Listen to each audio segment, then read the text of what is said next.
tu jujur jauh orang banyak. So yo kita tumbangan de pulau na pulau angin tu ya. Berian, berian ya. Yang kan hijau. Pulau nanti apa nak? Yo ke hijau pulau na daya pulau angin. Drone pabu dawai. Pakai pegangan. Harlan tu.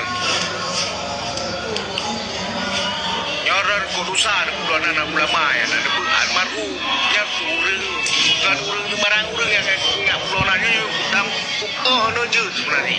Kita semua minta ju cara ran be pulau na ulama. Kayu dekat mana? Ai nak jam tadi. Makanya lu tulikan saya orang dekat ikan nyodi. Kajak pun Thailand. Upia bau le kelapa dua ya bukan? Jadi kan Berita apa kamu? Berita apa kamu? ada memang mana dia pun. Dia bukan lagi dah.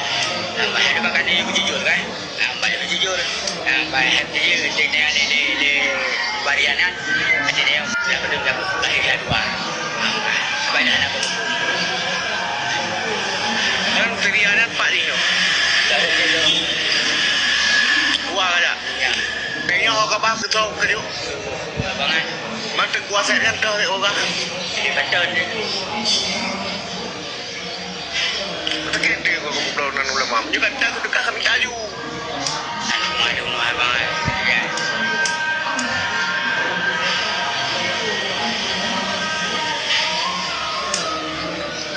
Berita kau gak apa mana? Berita kau apa keluar ya?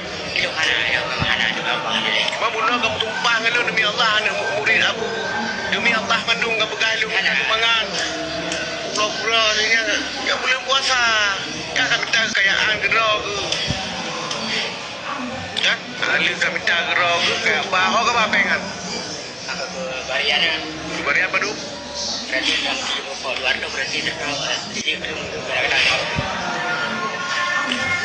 Kah hijau dapat tu.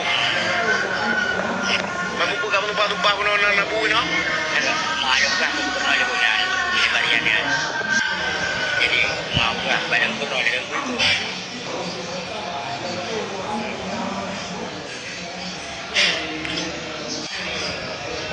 Kah ke maaf dan juga pernyataan ini dong. Lo aku bahwa kas diperintah rekop di pulau Nana Bulangi. Apa ni dah dah tunggu ibu-ibu. Yang pertama Bang Rian